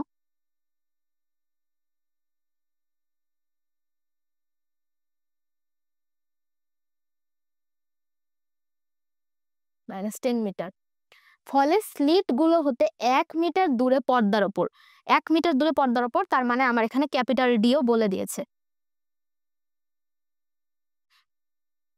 এখন বলেছে যে পট্টি দেখা গেল তার 4টি উজ্জ্বল ডোরার ব্যবধান 5 মিলিমিটার। 4টি উজ্জ্বল ডোরার ব্যবধান বলতে কি বুঝিয়েছে, এখন আমরা একটা চিত্র এঁকে ফেলি।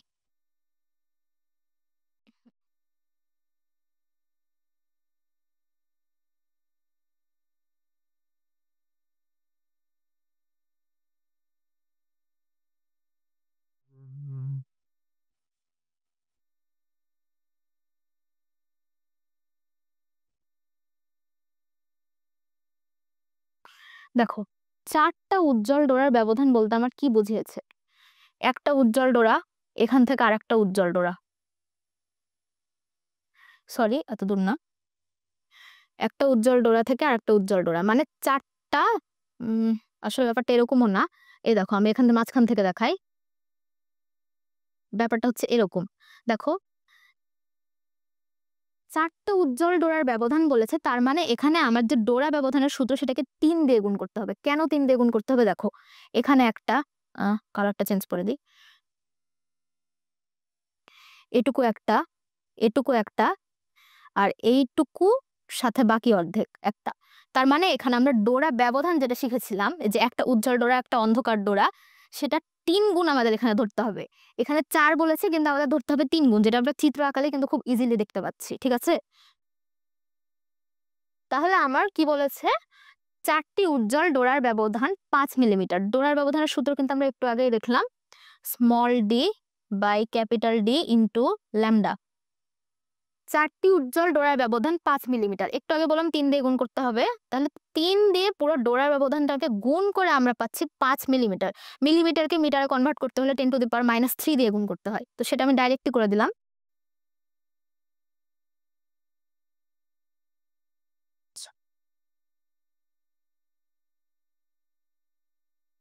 আচ্ছা, এখানে আমার বাকি সবগুলোর মান দেওয়া আছে।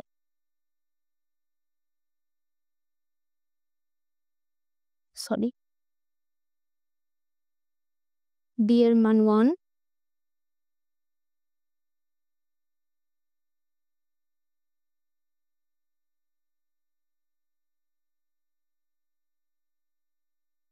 ডিভাইডেড বাই স্মল ডি, এটাই আমাদের বের করতে হবে, ইকুয়াল টু 5 ইন্টু 10⁻³ মিটার। সেটা ক্যালকুলেশনটা আমরা করে ফেলি। 3 2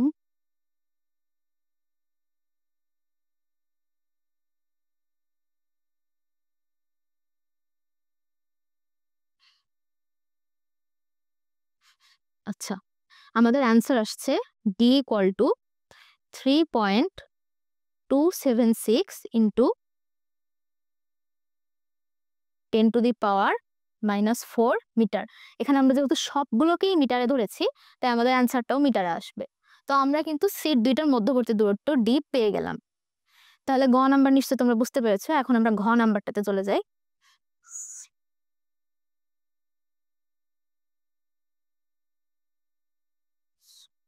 দেখো, ঘ নাম্বারটাতে বলেছে উদ্দীপকের পরীক্ষণটি পানিতে রেখে সম্পন্ন করলে ডোরার প্রস্থের কোনরূপ পরিবর্তন হতো কিনা। এখন পানিতে রেখে সম্পন্ন করলে কি হবে, এখানে কিন্তু পানির প্রতিসরণাঙ্ক বলে দিয়েছে। তো এখানে কিন্তু আমাদের একটা সূত্র লাগবে, যেটা এই অধ্যায়ের না, এর ঠিক আগের অধ্যায় জ্যামিতিক আলোক বিজ্ঞানের। তো ওই অধ্যায়টা যেহেতু এইচএসসি 25 ব্যাচের শর্ট সিলেবাসে নাই, তো ওইটা সূত্রটা আমরা একটু দেখিয়ে দিই।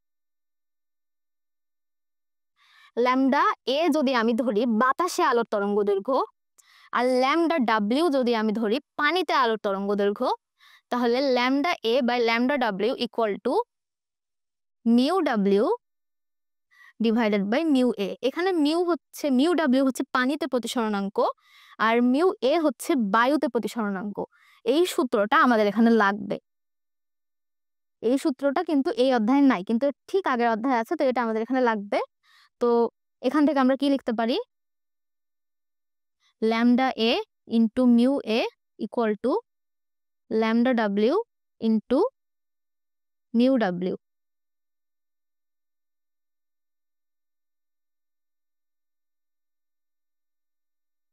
আচ্ছা, এখন আমার এখানে কি কি দেওয়া আছে দেখো, পানির প্রতিসরণাঙ্কটা দেওয়া আছে। এখন বায়ুর প্রতিসরণাঙ্কটা তো আমরা মোটামুটি জানি যে এটা হবে 1, আর পানির প্রতিসরণাঙ্কটা, সরি আমি ল্যামডাতে দেখিয়ে দিয়েছি, এটা হচ্ছে 1 আর এটা হচ্ছে 1.33। এখন আমি কিন্তু বায়ুতে তরঙ্গ দৈর্ঘ্যও দেওয়া আছে 5460 অ্যাংস্ট্রম, তাহলে আমি পানিতে তরঙ্গ দৈর্ঘ্যটা বের করতে পারবো না? পানিতে তরঙ্গ দৈর্ঘ্য তাহলে হবে lambda a into mu a divided by mu ডাব্লিউ ইকুয়াল টু 1 ইন্টু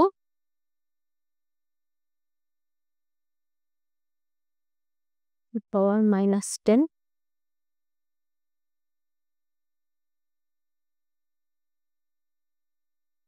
মিটার। দেখি কত আসে।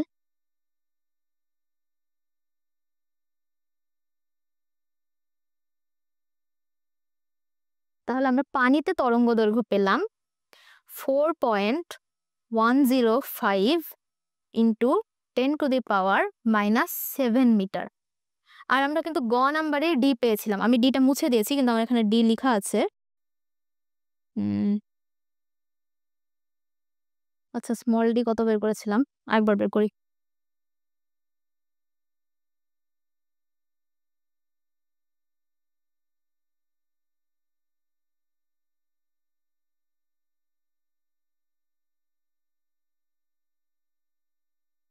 বাই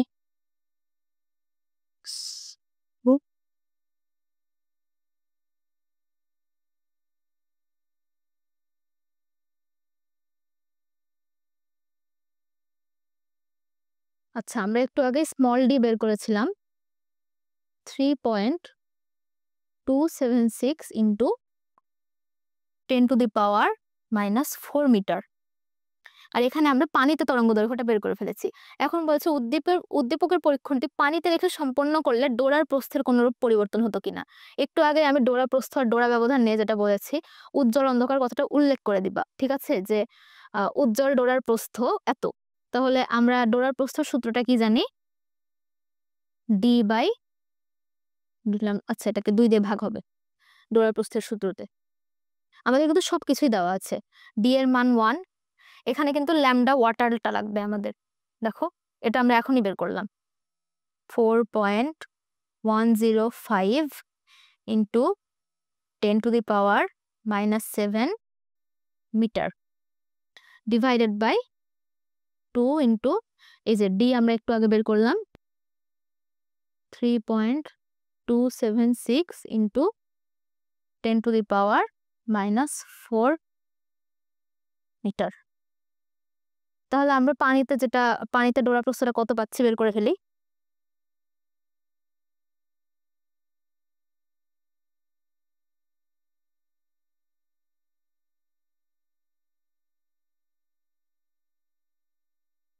আচ্ছা, আমাদের পানিতে ডোরা প্রস্থটা আসছে 6.26 into 10⁻⁻4 metre.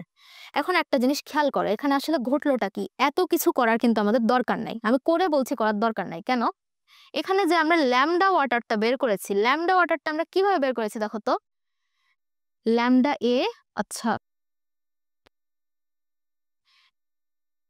Lambda a mu a divided by mu ডাব্লিউ, তাই না। দেখো এটার মান কিন্তু আমাদের কোশ্চেনে দেওয়াই আছে, এটার মান কিন্তু 1। আমরা একটু আগে বললাম বায়ুতে প্রতিসরণাঙ্কর মান 1।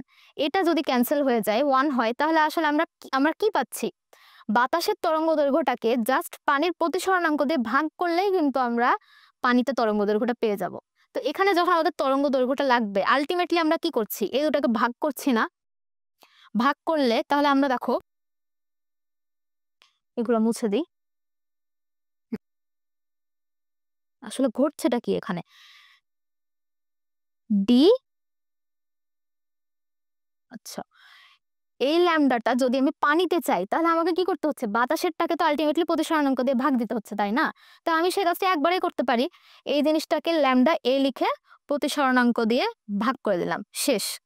এটুকু করলে মানে মোদ্দা কথা হচ্ছে আমাদের বাতাসে যে ডোরা প্রস্থটা আসবে সেটাকে যেই জিনিসটাতেই বলবে মানে প্রক্রিয়া সম্পন্ন করতে, সেটার প্রতিসরণাঙ্ক দিয়ে ভাগ করে দিলেই কিন্তু অ্যান্সার। মানে এত কষ্ট করার আসলে কোনো দরকার ছিল না, আমি সূত্রটা জাস্ট প্রতিপাদন করে দেখালাম যে কিভাবে এসছে। তবে এটা পরীক্ষার হলে দেখালে আমার মনে হয় আরো ভালো, কোনো সমস্যা নাই, নাহলে আবার বলতে পারে যে শুধু ভাগ করে দেখিয়ে দিয়েছো কেন।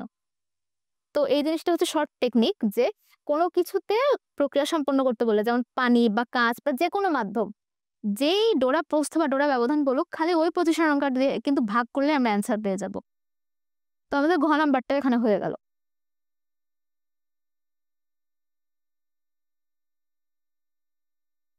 ব্যাপার, আচ্ছা সিলেট বোর্ড 2021, দেখো ইয়ং এর ডিচির পরীক্ষায় দুটি চিড়ের মধ্যবর্তী দূরত্ব 2 মিলিমিটার নেওয়া হলো। চিড়দ্বয় থেকে 1 মিটার দূরত্বে পর্দায় ডোরার ব্যবধান 0.3 মিলিমিটার পাওয়া গেল। এখন বলেছে উদ্দীপকে ব্যবহৃত আলোর তরঙ্গ দৈর্ঘ্য নির্ণয় করো। তো গ নাম্বারটা আমি আর এখানে না করে দিই, কারণ গ নাম্বারে এখানে বলেই দিয়েছে চিড় দুটার মধ্যবর্তী দূরত্ব ছোট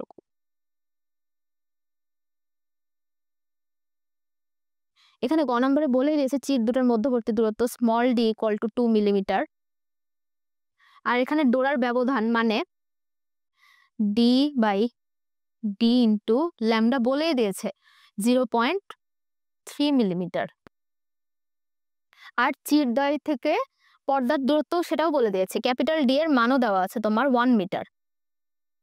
এখানে দেখো ল্যামডা বাদে সবকিছুই দেওয়া আছে, তো এটা ক্যালকুলেশন করলেই তোমরা উত্তরটা পেয়ে যাবা। আমাদের মেইন কনসার্নটা হচ্ছে ঘ নাম্বার। ঘ নাম্বারটা নিয়ে আমরা একটু আলোচনা করি। বলেছে উপরোক্ত পরীক্ষার পর্দায় কোনো একটি বিন্দুতে তরঙ্গদয়ের পথপার্থক্য 12,000 অ্যাংস্ট্রম হলে উক্ত বিন্দুতে কোন ধরনের ব্যতিচার সৃষ্টি হবে, ব্যাখ্যা করো। তো আমরা গ নাম্বারটার উত্তর আসলে এখানে বের করা লাগতো, কারণ গ নাম্বারের তরঙ্গ দৈর্ঘ্যটাই আমরা এখানে ইউজ করব।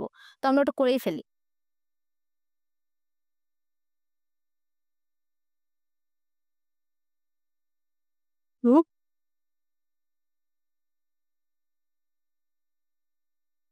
এখানে কিন্তু খেয়াল রাখবা মিলিমিটার গুলোকে অবশ্যই মিটারে কনভার্ট করতে হবে। 10⁻³ দিয়ে প্রত্যেকটা গুণ হবে।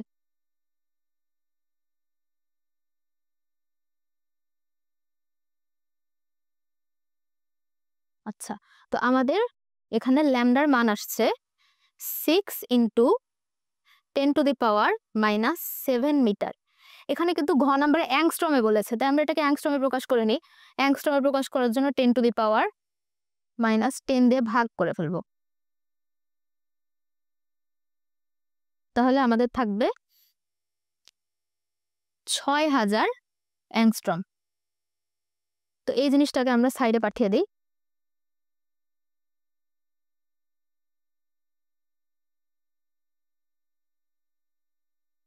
আচ্ছা, এখন বলেছে পথপার্থক্য 12,000 অ্যাংস্ট্রম।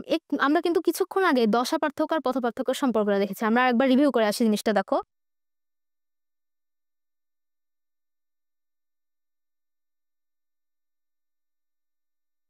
দেখো, আমি কিন্তু তখনই বলেছিলাম যে এই সূত্রটা কিন্তু আমাদের লাগবে।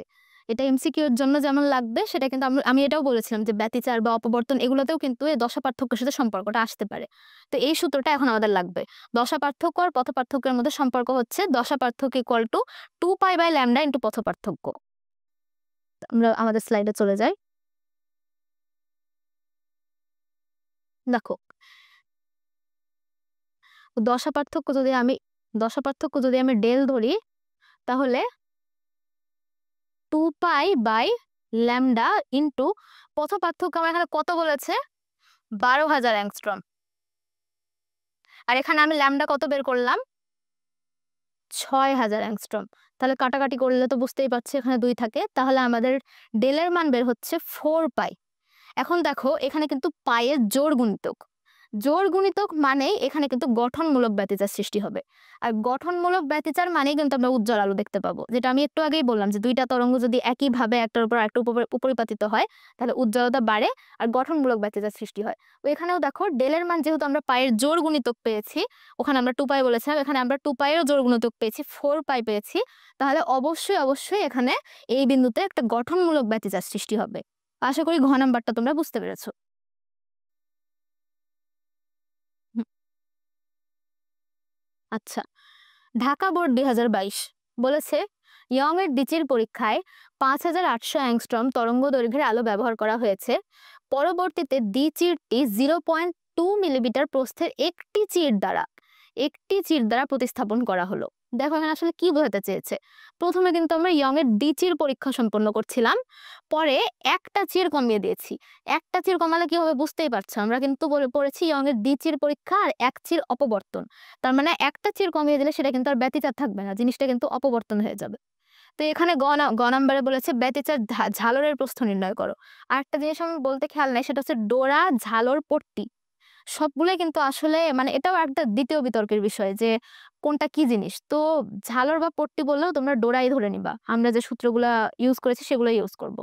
তো এখানে ব্যতিচার ঝালরের প্রস্থ বলেছে, এখানে আমার ল্যামডা দেওয়া আছে 5800 অ্যাংস্ট্রম, আর প্রস্থ দেওয়া আছে ওই যে ব্যতিচার দুইটা চিরের মধ্যবর্তী দূরত্ব দেওয়া আছে 0.2 মিলিমিটার, তার মানে স্মল ডিও দেওয়া আছে, তার মানে ইকুয়াল টু, আর পর্দার দূরত্ব এখানে দেখতে পাচ্ছি আমরা 1 মিটার। 1 ইন্টু মিলিমিটারটাকে অবশ্যই অবশ্যই মিটারে কনভার্ট করবা, এটা কোনোভাবেই ভোলা যাবে না। সরি, এটা তো ল্যামডা।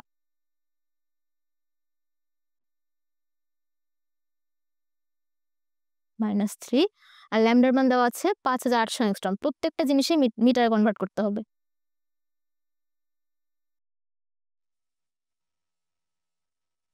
তো কত আসছে দেখা যাক।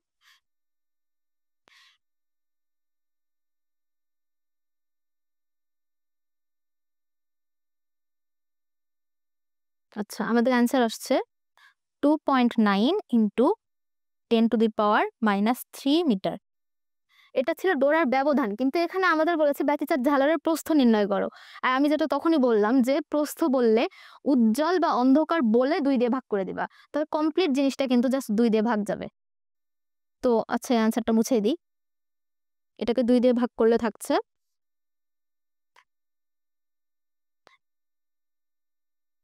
1.45 ইন্টু 10⁻³ পুরো জিনিসটাকে 2 দিয়ে ভাগ করবা, তবে আমি একটু আগে যেটা দেখালাম ওটা আগে করে তারপরের লাইনে কিন্তু 2 দিয়ে ভাগ করবা, ঠিক আছে? দুটাই কিন্তু করে দেখাবা, তাহলে টিচার আশা করি নাম্বার কাটবে না যদি তোমার খাতায় দুটো অ্যান্সারই থাকে।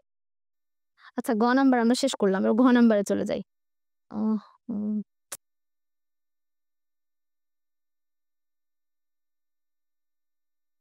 আচ্ছা, মুছে দিই।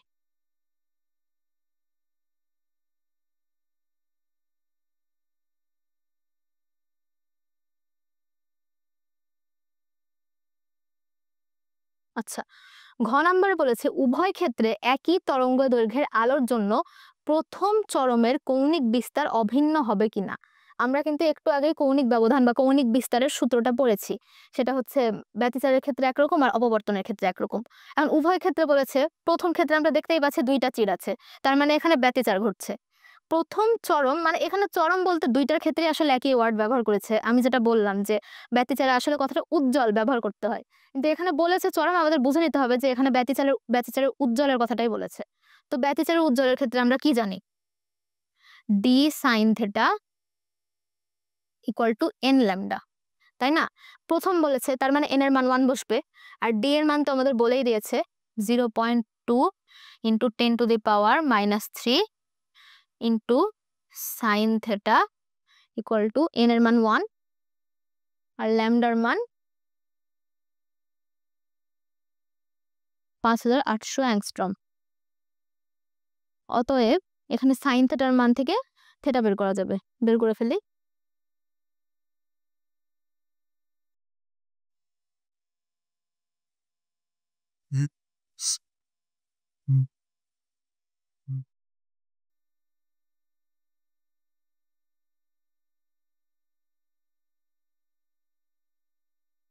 আচ্ছা, এখানে থেটার মান আসছে 0.166 ডিগ্রি।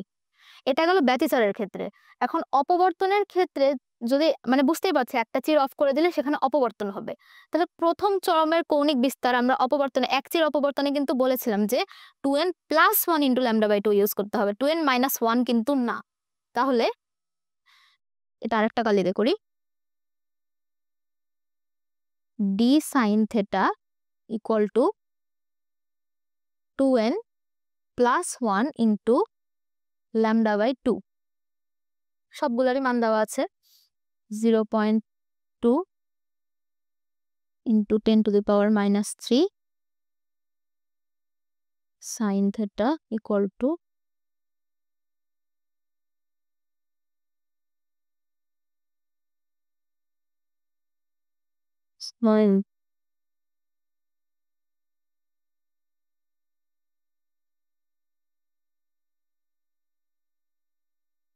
এখন আমরা ক্যালকুলেশনটা করে ফেলি।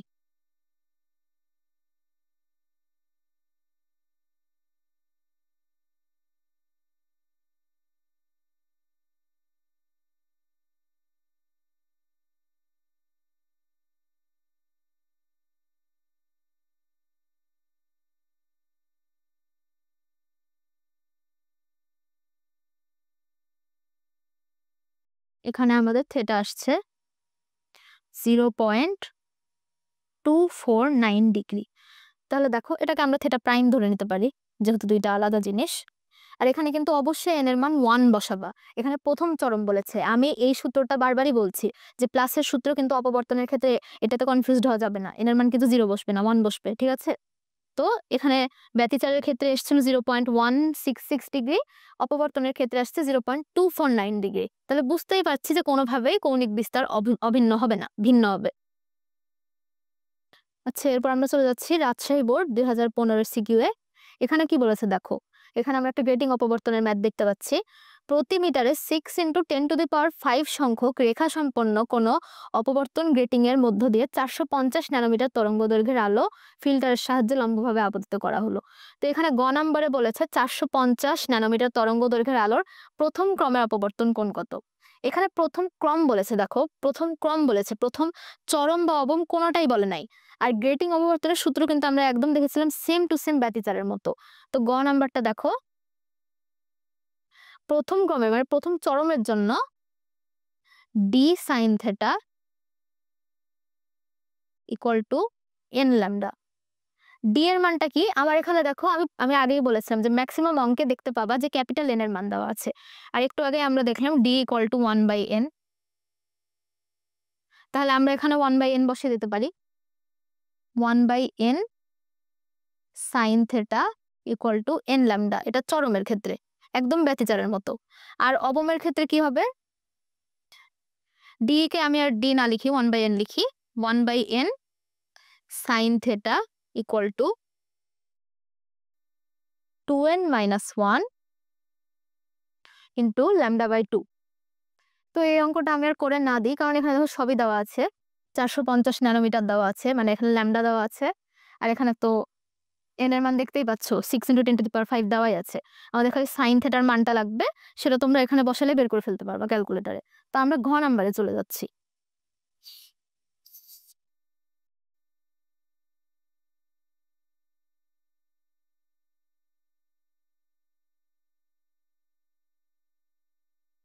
এরকম হচ্ছে কেন?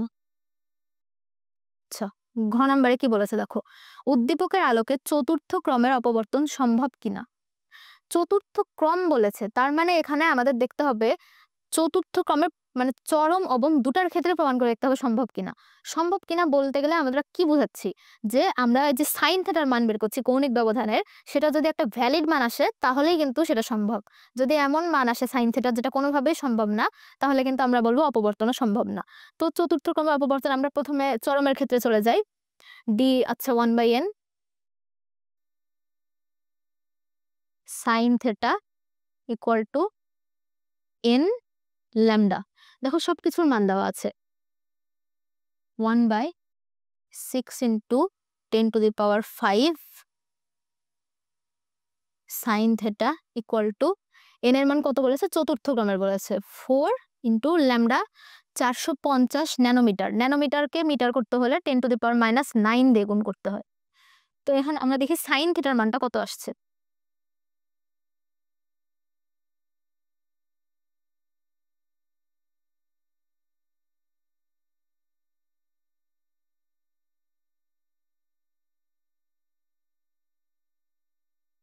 দেখো সাইন থিটার মান চলে আসছে 1.08।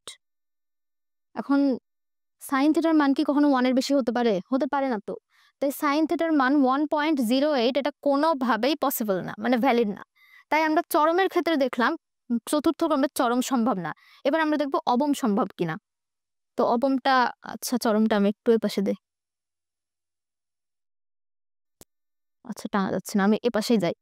অবমটা এপাশে করে দিই। এখন অবমের ক্ষেত্রে আমরা সূত্রটা জানি 1/n sine theta equal to ব্যতিচারের মতোই কিন্তু সূত্র 2n-1 ইন্টু λ/2। সবগুলোর মান জানি, বসিয়ে দিই।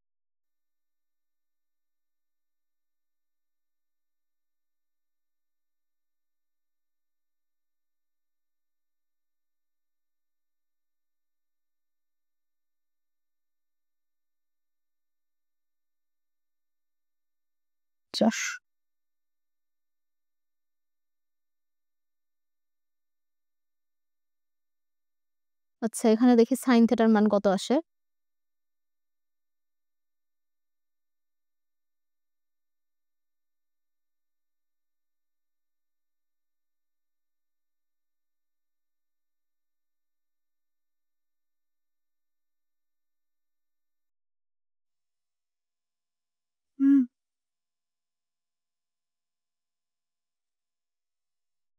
দেখো এখানে কিন্তু সাইন থেটার মান আসছে 0.945, যেটা কিন্তু লেস দ্যান 1। তার মানে এই মানটা কিন্তু সম্ভব। তার মানে দেখো কোশ্চেনটা এমন ভাবে করা হয়েছে চতুর্থ ক্রমের অপবর্তন সম্ভব কিনা। এটা খুব ভালো করে বুঝিয়ে লিখবা যে চতুর্থ ক্রমের অপবর্তন সম্ভব, কিন্তু শুধুমাত্র অবমের ক্ষেত্রে সম্ভব, চরম কিন্তু সম্ভব না। এটা কিন্তু হবে না, ঠিক আছে? তো এই জিনিসটা কোশ্চেনে ভালো করে বুঝিয়ে বলে দিবা যে পুরোপুরি সম্ভব না। আচ্ছা, পরের সিকিউতে চলে যাই। এখানেও বলেছে চিত্রে ইয়ং এর ডিচির পরীক্ষা একটি ব্যবস্থা দেখানো হয়েছে, সবই দেখা যাচ্ছে। এখানে আলোক তরঙ্গ দৈর্ঘ্যের মান দেওয়া আছে 5800 অ্যাংস্ট্রম, চির দুটোর মধ্যবর্তী দেওয়া আছে দূরত্ব দেওয়া আছে 2 মিলিমিটার, পর্দার দূরত্ব দেওয়া আছে 1 মিটার। এখন বলেছে কেন্দ্রীয় উজ্জ্বল পট্টি হতে তৃতীয় ক্রমের উজ্জ্বল পট্টির দূরত্ব নির্ণয় করো। আর বলেছে যদি চিরদ্বয় হতে পর্দার দূরত্ব অর্ধেক করা হয় তাহলে পরপর দুটি উজ্জ্বল পট্টির ব্যবধান বর্তমান পট্টির প্রস্থের সমান হবে কিনা। তো গ নাম্বার তোমরা পারবা, কেন্দ্রীয় উজ্জ্বল পট্টি হতে তৃতীয় ক্রমের উজ্জ্বল পট্টি, মানে এখানে তোমার মেইনলি ডোরা ব্যবধানকে 3 দিয়ে গুণ করতে হবে। বুঝতেই পারছো, একটা উজ্জ্বল একটা অন্ধকার, তৃতীয় ক্রমের উজ্জ্বল পট্টি পর্যন্ত যেতে হলে ডোরা ব্যবধান থেকে 3 দিয়ে গুণ করলেই তোমরা অ্যান্সার পেয়ে যাবে। মানে d/d ইন্টু ল্যামডা ইন্টু 3 করলেই তোমরা গ নাম্বার ডান। আমরা ঘ নাম্বারটা করি। ঘ নাম্বারে বলেছে চিরদ্বয় হতে পর্দার দূরত্ব যদি অর্ধেক করা হয় তাহলে পরপর দুটি উজ্জ্বল পট্টির ব্যবধান বর্তমান পট্টির প্রস্থের সমান হবে কিনা। আবার কিন্তু সেই পট্টি বা ডোরার ব্যবধানের প্রস্থ নিয়ে একটা ঝামেলা চলে আসলো। তো এখানে যেহেতু অঙ্কটাই এভাবে দিয়েছে যে ব্যবধান আর প্রস্থের মান সমান হবে কিনা, আমাকে এখানে অবশ্যই প্রস্থটা 2 দিয়ে ভাগ করে দেখাতে হবে। ব্যবধান প্রথমে বের করব, তারপর প্রস্থ বের করব।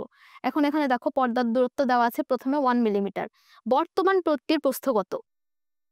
বর্তমান পট্টির প্রস্থ হচ্ছে, প্রস্থ বলেই দিয়েছে তাই আমরা 2 দিয়ে ডাইরেক্ট ভাগ করে দিব।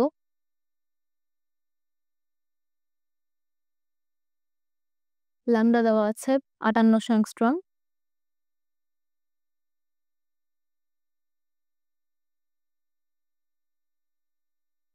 2 ইন্টু স্মল ডির মান দেওয়া আছে 2 মিলিমিটার। তাহলে বর্তমান ডোরা প্রস্থটা কত আসছে আমাদের?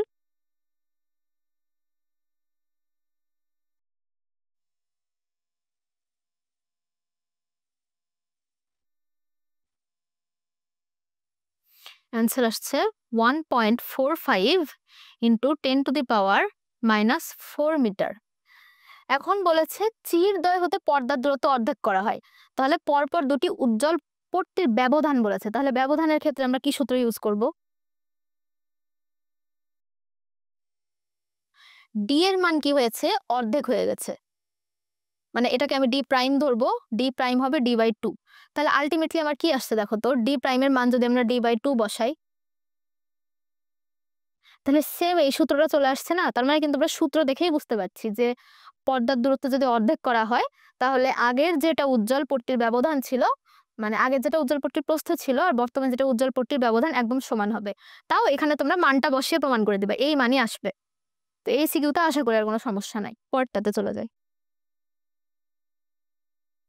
লাস্ট এন্ড ফাইনাল সিকিউ আমাদের বলেছে পরীক্ষাগারে একটি ফ্রনহফার শ্রেণীর একক চিরের দরুন অপবর্তন পরীক্ষায় 5890 অ্যাংস্ট্রম তরঙ্গ দৈর্ঘ্যের আলো ব্যবহার করা হলো।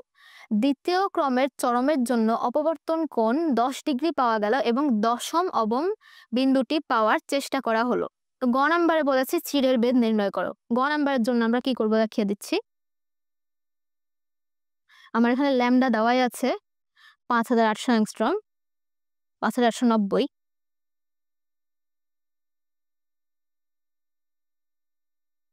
আর বলেছে দ্বিতীয় ক্রমের চরমের জন্য, এখানে কিন্তু একক চির বলে দিয়েছে, সাবধান। একক চিরে চরমের সূত্রটা কি? এ দিয়ে বলি, a sine theta equal to 2n plus 1 into lambda. সূত্র লেখার সময় কিন্তু খুবই সাবধান। অপবর্তন কোণ 10 ডিগ্রি পাওয়া গেল, তার মানে আমার থেটার মান দেওয়াই আছে 10 ডিগ্রি। তাহলে আমরা মানগুলো বসিয়ে নিই। এখানে আর কি কি দেওয়া আছে? একক চিরের দরুন পরীক্ষায়, আচ্ছা আমার এখানে চিরের বেদ নির্ণয় করতে বলেছে, তার মানে আমার এর মান নির্ণয় করতে বলেছে। তাহলে সাইন 10 ডিগ্রির মান বসিয়ে দিই, a into sine 10 degree equal to বলেছে দ্বিতীয় ক্রমের চরম 2 × 2 + 1 *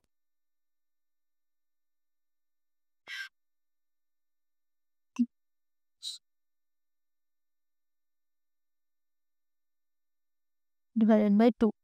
তাহলে আমরা ক্যালকুলেট করে ফেলি কত আসছে।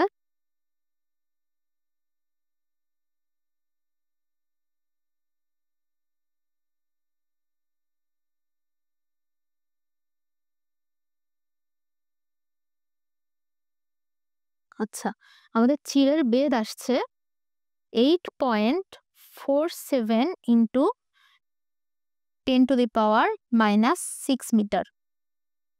আচ্ছা, চিরের বেদটা আমরা এক সাইডে লিখে রাখি যদি ঘতে লাগে, তারপর আমরা বাকিটুকু মুছে দিচ্ছি।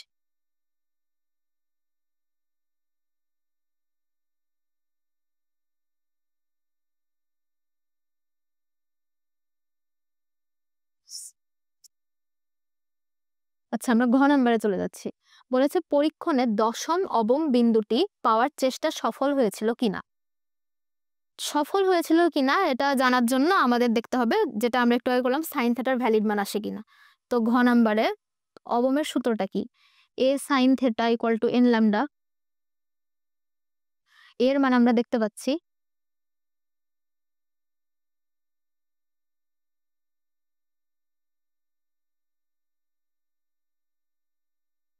= n। n এর মান কত? এখানে বলেছে দশম অবম, কিন্তু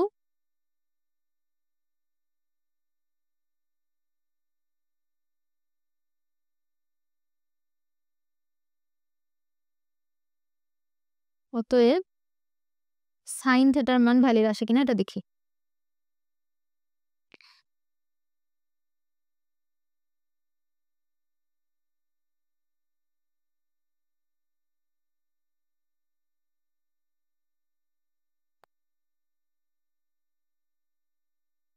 আচ্ছা, সাইন থিটার মান আসছে 0.694। অবশ্যই এটা ভ্যালিড। তাহলে থিটার মান কত আসে দেখি। থিটার মান আসছে 43.994 ডিগ্রি। যেহেতু আমরা একটা থিটার ভ্যালিড মান পেয়েছি, সাইন থিটার ভ্যালিড মান পেয়েছি, তার মানে পরীক্ষণে দশম অবম বিন্দুটি পাওয়ার চেষ্টা অবশ্যই সফল হয়েছিল।